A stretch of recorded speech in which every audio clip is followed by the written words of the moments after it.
அனைத்து நல்லுள்ளங்களுக்கும் வணக்கம். நான் உங்கள் ரவிக்குமார். தொடர்ந்து நம்ம அடுத்தடுத்த அப்டேட்டாக பார்த்துட்ருக்கோம். நம்ம ஒரு சூப்பரான சம்பவங்க. ஒரு நல்ல செய்தி தான், அருமையான செய்தி தான். அங்கே ஈரான் தரப்புலேருந்து ஒரு மூடிய கவரில் யாருமே ஓப்பன் பண்ணக்கூடாது, இன்க்ளூடிங் பாகிஸ்தான். இதை அப்படியே கொண்டு போயிட்டு அமெரிக்கா கிட்ட கொடுத்துருங்கன்னு சொல்லியிருக்காங்க. இந்த நிபந்தனைக்கு ஒத்துக்கிட்டால் ஓகே, பேச்சுவார்த்தைக்கு சமாதானன்ற மாதிரி சொல்லிட்டாங்க. அவங்க பாகிஸ்தானும் பிரிச்சுலாம் பார்க்கல, நேராக போயிட்டு அமெரிக்கா கிட்ட கொடுக்க போகிறாங்க. அதனால் என்ன சம்பவம் நடக்க போகிறது? குரூடாயிலோட விலை சர என்று இறங்கி இருக்கிறது. அப்போ பேச்சுவார்த்தைக்கு நம்ம பாசிட்டிவாக மூவ் பண்ணலாமா அப்படின்னா, அதையும் தாண்டி அந்த சம்பவங்கள் நடைபெற்று கொண்டு தான் இருக்கிறது. சுற்றி இருக்கக்கூடிய பொருளாதார தடைகள், தாக்குதல்கள், ஆயுத குவியல்கள், அப்புறம் உழவு பார்ப்பது, இந்த மாதிரி நிறைய விஷயங்கள் தொடர்ந்து நடைபெற்று கொண்டு தான் இருக்கிறது. ஸோ வாங்க நண்பர்களே, ஒரு நல்ல செய்தியோடு ஆரம்பித்து கடைசியில் ஒரு அதிரடி செய்தியோடு முடிச்சிடலாம். ட்ரம்ப் மறுபடியும் மலை மேலே ஏறி உட்காந்துருக்கிறாரு, என்னன்றது அதையும் பார்த்துடலாம் நம்ம. ஸோ வீடியோக்குள்ளே போகிறதுக்கு முன்பு நீங்கள் நம்ம சேனலை சப்ஸ்கிரைப் பண்ணலாம். சப்ஸ்கிரைப் பண்ணிட்டு வாங்க, மறக்காம பெல் பண்ண கிளிக் பண்ணி ஆல் ஆப்ஷன்ஸ் கொடுங்க. வீடியோக்குள்ளே போகலாம்.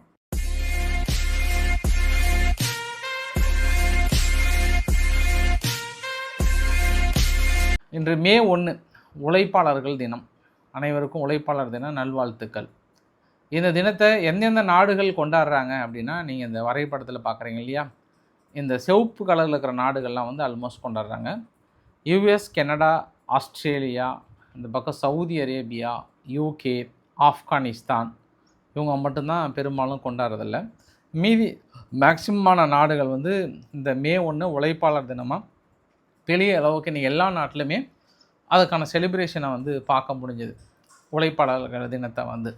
ஓகே, மிக முக்கியமான விஷயம் என்ன அப்படின்னா, ஆல்மோஸ்ட் இன்றோட அந்த பேச்சுவார்த்தைலாம் முடிந்து தாக்குதலுக்கான பதற்றங்கள்லாம் கொஞ்சம் அதிகமாகவே இருந்தது. ரவிக்குமார் சோமு சேனல் முந்தைய பதிவுலையுமே ஆர்கே சேனல்லையுமே உங்ககிட்ட போட்டிருந்தேன். இதுவரை இல்லாத அளவுக்கு மறுபடியும் ஆயுதங்களை கொண்டு வந்து இறக்குறாங்க, அதுக்கான சமிக்கைகள் வந்து நிறைய தென்படுகிறதுன்னு சொன்னதுக்கப்புறம் இப்போ கரெக்டாக இந்திய நேரப்படி ஒரு 7 மணி இருக்கும், 7லேருந்து 8 மணிக்குள்ளார ஒரு ஃப்ளாஷ் நியூஸ் வந்தது. பாகிஸ்தான் என்ன சொன்னாங்கன்னா, ஒரு சீலிடப்பட்ட ஒரு கவர் ஒன்று எங்ககிட்ட கொடுத்துருக்காங்க. இந்த சீலிடப்பட்ட கவர் வந்து அமெரிக்கா முன்னிலையில் ஓப்பன் பண்ணி பாருங்கள். குறிப்பாக நீங்கள் பாகிஸ்தான் நீங்கள் ஓப்பன் பண்ணி பார்க்கக்கூடாதுன்ட்டாங்க. ஏன் பாகிஸ்தான் ஓப்பன் பண்ணி பார்க்கக்கூடாதுன்ட்டாங்கன்னா, நான் என்ன சொன்னாலும் நீங்கள் ஒரு மனநிலைக்கு இருக்கீங்க, அது ட்ரம்ப்புக்கிட்ட எப்படி கன்வே பண்ணுறீங்கன்னு தெரியல. அவர் பாட்டுக்கு உடனே வெற்றி மாபெரும் வெற்றின்னு அடித்து விட்டுட்டுருக்கிறாரு. அதனால் இந்த கவரை நீங்கள் யாரும் க்ளோஸ் பண்ணாதீங்க, அது அப்படியே இருக்கட்டும், விக்ஸாப் அவர்கள் அங்கேருந்து வராரு, அதுக்கப்புறம் பேசிக்கலாம் அப்படின்னு சொல்லிட்டாங்க. இப்போ அமெரிக்கா தரப்பில் என்ன சொல்லிட்டாங்கன்னா, இந்த ஒரு டீட்டெயில் பொறுத்த வரைக்கும் ஈரான் என்ன அவங்க கோரிக்கை வைத்திருக்காங்கன்ற இந்த நெகோசியேஷன் டீலில் நாங்கள் இப்போதைக்கு வெளிப்படுத்த தயாராக இல்லை. ஏன்னா வெளிப்படுத்தினாவே வந்து ஆளாளுக்கு ஒரு கதையை எழுதிக்கிறாங்க. வெற்றி ஈரான் வெற்றின்னு ஒரு பத்திரிக்கை எழுதுகிறாங்க, வெற்றி அமெரிக்கா வெற்றின்னு ஒரு பத்திரிக்கை எழுதுகிறாங்க. இது அந்தந்த நாடுகளோட ஒரு ப்ரெஸ்டீஜியஸ் இஷ்யூ வந்து அவங்க மெயின்டைன் பண்ண வேண்டியது இருக்குது. ப்ரெஸ்டீஜியஸ் இஷ்யூ மெயின்டைன் பண்ணணும் அப்படின்னா, நாங்கள் என்ன பேச்சுவார்த்தை நடத்தணும், என்ன ஒப்பந்தம் போட்டனே தெரியாமல் போனால் எப்படி நீங்கள் பத்திரிகைகள் எழுதுவீங்க? இல்லை மறுவைத்த நபர்கள் அப்பயும் ஒரு சில கதையெல்லாம் விட்டு வச்சுருக்காங்க, அது என்னன்னு அவங்களும் சொல்கிறேன் நான். ஆனால் இப்போதைய நிலைமைக்கு பாகிஸ்தான்கிட்ட அவங்க தகவல் சொல்லவில்லை, பாகிஸ்தானும் எதுவுமே சொல்லலை, அமைதியாக இருக்காங்க. இப்போ விக்ஸாப் அவர்கள் வந்து என்ன பண்ணுறாருன்னா, ஒரு அமெண்ட்மெண்ட் ஒன்று, ஒரு பெரிய அமெண்ட்மெண்ட் லிஸ்ட்டோட ஒன்று தயாராக இருக்கிறாராம். ஆனால் அமெரிக்கா கடைசி வரைக்கும் என்ன ஒரே ஒரு வார்த்தை மட்டும் சொல்லிட்டாங்க, நாங்கள் அந்த நியூக்ளியர் டீலை மட்டும் விட்டு கொடுக்கவே மாட்டோம், அதில் எந்த மாற்று கருத்துமே இல்லை, பார்க்கலாம் அந்த உரையிடப்பட்ட கவரில் என்ன இருக்குது அப்படின்னு நாங்கள் பார்த்துட்டு உங்களுக்கு சொல்கிறேன்றாங்க. ஐயா, நீங்கள் திறந்து பார்த்தாலும் திறக்காமல் பார்த்தாலும் என் மனசுக்குள்ளே ஒன்று தோணுது, இருந்தாலும் நான் நெகட்டிவாக சொல்ல விரும்பலை. நீங்கள் வாழ்த்துக்களோட சொல்லிடலாம், நம்ம பேச்சுவார்த்தை நடக்கட்டும், பாசிட்டிவாக நடக்கட்டும் இல்லையா? ஏன்னா என்ன பண்ணாலுமே எங்கே போய் நிற்பாங்க அந்த பேச்சுவார்த்தை, ஈரான் தரப்பில் எங்கே நிற்பாங்க, அமெரிக்கா எங்கே நிற்பாங்கன்னு ஒரு உலகத்துக்கே தெரியும். இருந்தாலும் இன்னும் என்ன சொல்கிறாங்கன்னா, ஃபாரின் மினிஸ்டர் அராக்சி அவர்கள் வந்து கத்தாருக்கிட்ட பேசினாங்களாம், துருக்கிக்கிட்ட பேசியிருக்கிறார், எகிப்துக்கிட்ட பேசியிருக்கிறார், சவுதி அரேபியா, ஈராக், அசர்பைசான், இவங்க எல்லாத்துக்கிட்டேயும் முதல் முறையாக பெரிய அளவுக்கு ரொம்ப நேரம் நீண்ட நெடிய உரை. மனுஷன் காலையில் ஒரு 8 சாப்பிட்டு ஒரு 8 மணிக்கு ஃபோனை தூக்கணும் வரான், அப்படியே மதியம் 1 மணி வரைக்கும் பேசியிருக்கிறாரு. அப்புறம் ஏங்க வாங்க சாப்பிட்றதுக்கு வாங்கன்னு கூப்பிட்டுருவாங்க போல், சாப்பிட்டு மறுபடியும் ஒரு 2 மணிக்கு தூக்கின மனுஷன் ஒரு 6 மணி வரைக்கும் பேசிகிட்டே இருந்திருப்பார் போல். அந்தளவுக்கு நீண்ட நெடிய ஒரு பேச்சுவார்த்தையாக சம்டைம் கான்ஃபரன்ஸ் கால் கூட இருந்ததாக சொல்கிறாங்க.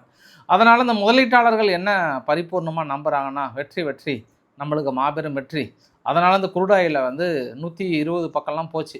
112 நிறைய சரசரன்னு ஏறிச்சு. அதுக்கப்புறம் இப்போ பார்த்தோம்னா லாஸ்ட்டாக $103 பக்கம் வந்திருக்கு. அது இன்னும் குறைவதற்கான வாய்ப்புகள் இருக்குன்றாங்க.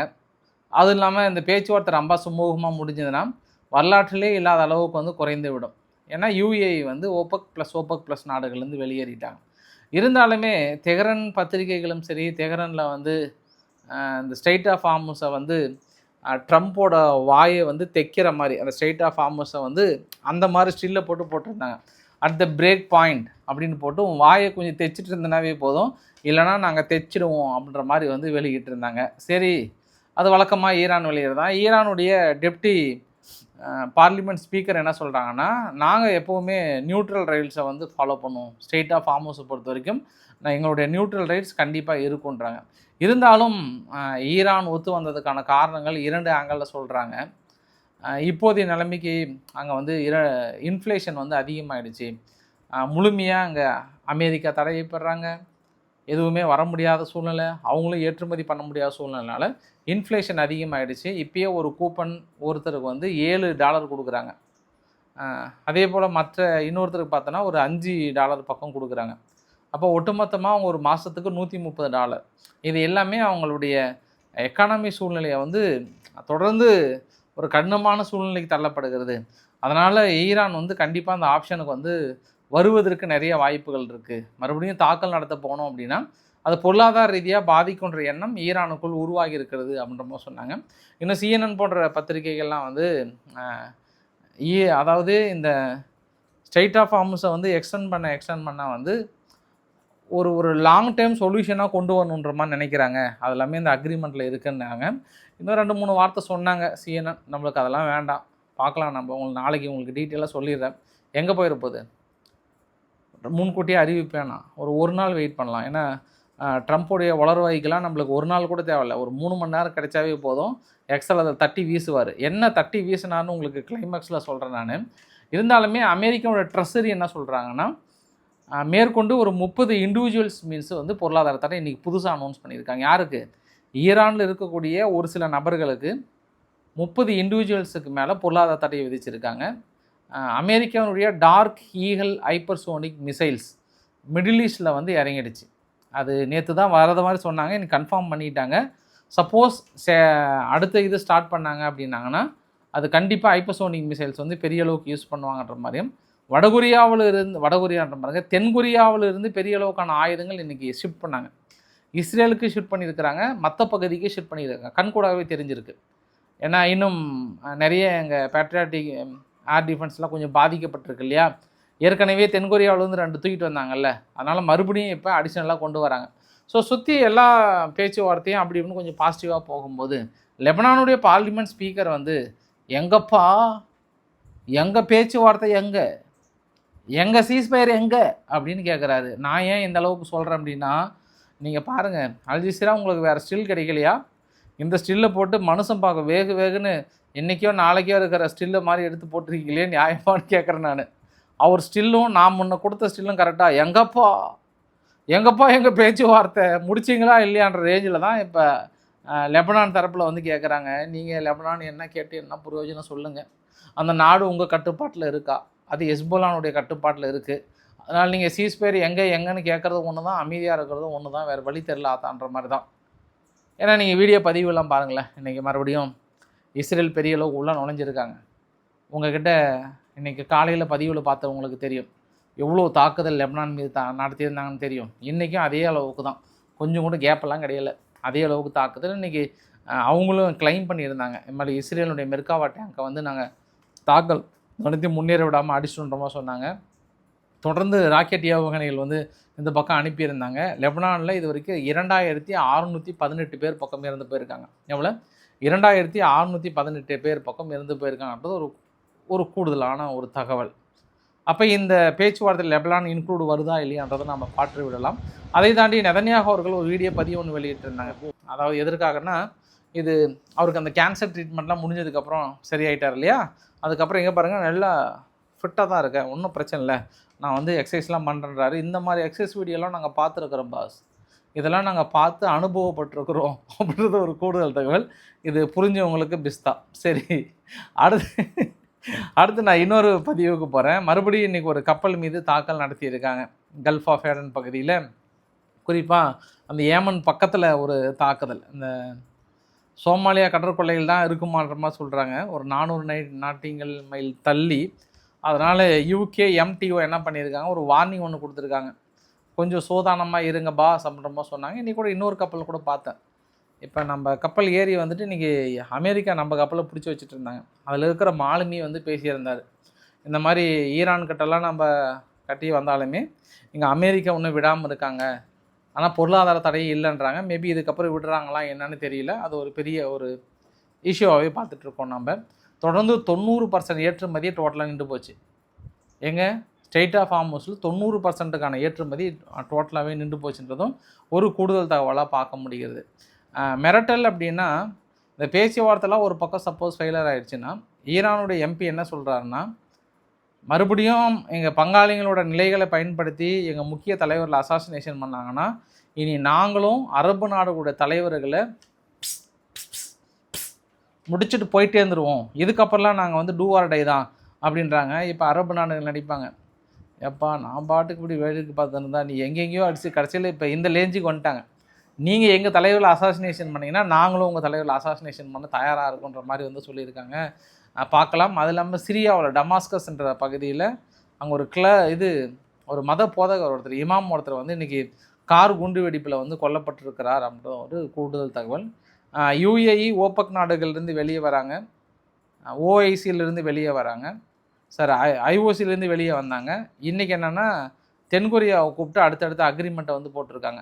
தென்கொரியாவுடைய வரிகளை வந்து குறைக்கிறாங்க, ட்ரேடு அதிகம் பண்ண போகிறாங்கன்ற மாதிரி வந்து சொல்லியிருக்காங்க. அதே சமயத்தில் ரஷ்யா என்ன சொல்லியிருக்காங்கன்னா, இனி இந்த பொருளாதார தடைகள் நீக்கலனாலும் நாங்கள் இதுக்கப்புறம் ஏற்றுமதி அப்படின்னு வரும்போது 2 கான்செப்டில் தெளிவாக இருக்கும். ஒன்று, நீங்கள் எங்கள் ரூபலில் பண்ணணும், அப்படி இல்லைனா யுவானில் பண்ணுங்கள். யார்? ஐரோப்பா நாடுகளுக்கு உங்களுக்கு இதுக்கப்புறம் வேணும் அப்படின்னாலுமே உங்களுக்கு 2 ஆப்ஷன் தான். ஒன்று ரூபல்னால் ரஷ்யாவுடைய நாணயத்தில் பண்ணுங்கள், அப்படி இல்லைனா நீங்கள் யுவானில் பண்ணுங்கன்றாங்க. பட் வீடியோவோட நிறைவு பகுதி தான் ரொம்ப ரொம்ப முக்கியம். எப்போவுமே ஒரு பக்கம் அமைதி பேச்சுவார்த்தைன்னு போனால் வரி சாமியை மட்டும் நம்ம கையில் பிடிக்கவே முடியாது, அடுத்ததுக்கு போயிடுவார். ஏன்னா இப்போ மே மாதம் 1ஆம் தேதி இல்லையா, எப்போவுமே ஒவ்வொரு மாதம் 1ஆம் தேதியானா ஒரு குண்டை இப்படி கடிச்சு தூக்கி போடுவார். அந்த குண்டை வந்து முதலீட்டாளர்கள் அனுபவிக்கணும். என்ன சொல்லியிருக்கிறார் அப்படின்னா, நான் ஒரு விஷயத்தை அனௌன்ஸ் பண்ணுறேன், ஐரோப்பா யூனியன் வந்து இன்னுமே எங்கள் அக்ரிமெண்ட் டீலுக்கு வந்து ட்ரேட் டீலுக்கு ஒத்து வராமல் இருக்காங்க. நெக்ஸ்ட் வீக்கிலிருந்து ஐரோப்பாவில் உற்பத்தி செய்யப்படுகிற கார்கள் எங்கள் நாட்டுக்குள்ளே வந்ததுன்னா நான் 25% வந்து வரி விதிக்கிறேன்.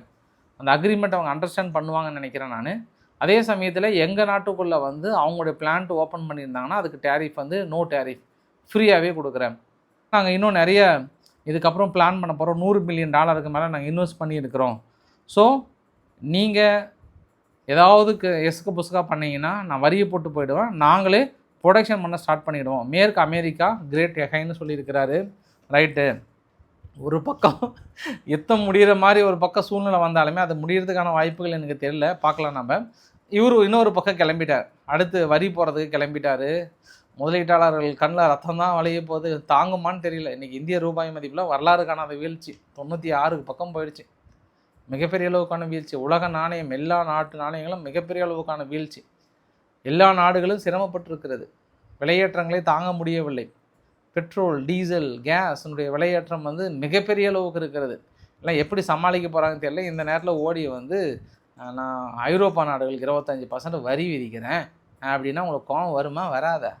அந்த கோவத்தோடு இருங்க, நாளைக்கு பேசிக்கலாம் நம்ம. ஸோ பிடிச்சிருந்தால் லைக் பண்ணுங்கள், ஃப்ரெண்ட்ஸை ஷேர் பண்ணுங்கள், சப்ஸ்கிரைப் பண்ணுங்கள். ரவிக்குமார் சோமு சேனல். நன்றி, வணக்கம்.